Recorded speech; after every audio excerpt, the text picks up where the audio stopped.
चलो, आज मैं तुम्हें एक कविता के ही रूप में कहानी सुनाता हूँ।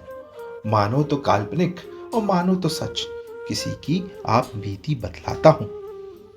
बहुत साल पहले एक गांव में निर्धन परिवार में रहती थी एक बूढ़ी अम्मा। बेटे थे उसके 4, पर 3 तो थे कामचोर। छोटे पर ही था परिवार का पालन पोषण का जिम्मा। आश्चर्य मत करना इस बात पर कि छोटे का रोजगार क्या था। छोटा बस कुछ भी बेचने में होशियार था।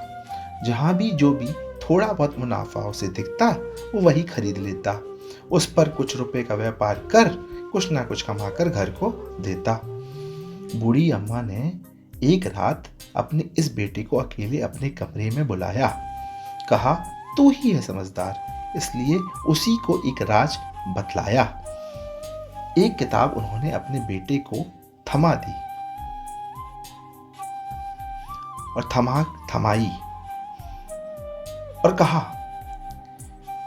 आखिरी वक्त में इस पर लिखी बात को देखकर तुझे होगी कमाई। मां चल बसी। बेटे का व्यापार भी मद्दा था, पर फिर उसको मां की कही बात याद आई और किताब खोलते ही उसने बहुत सारे व्यंजनों की विधि उसमें लिखी हुई पाई। आज भी उसका भोजनालय भीड़ से भरा होता है। नाम उसने रखा उस रेस्तरां का माँ का स्वाद, जिसमें खाने के लिए आज भी परिवार दर परिवार लाइन में खड़ा होता है। अंत में इस कहानी के सार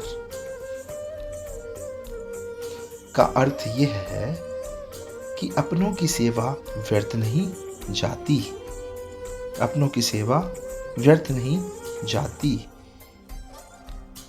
अर्थात यहाँ ये है कि सेवा व्यर्थ नहीं जाती अपनों की, क्योंकि फिर फिक्र करता ऊपर वाला ऐसों के सपनों की, क्योंकि फिर फिक्र करता ऊपर वाला ऐसों के सपनों की।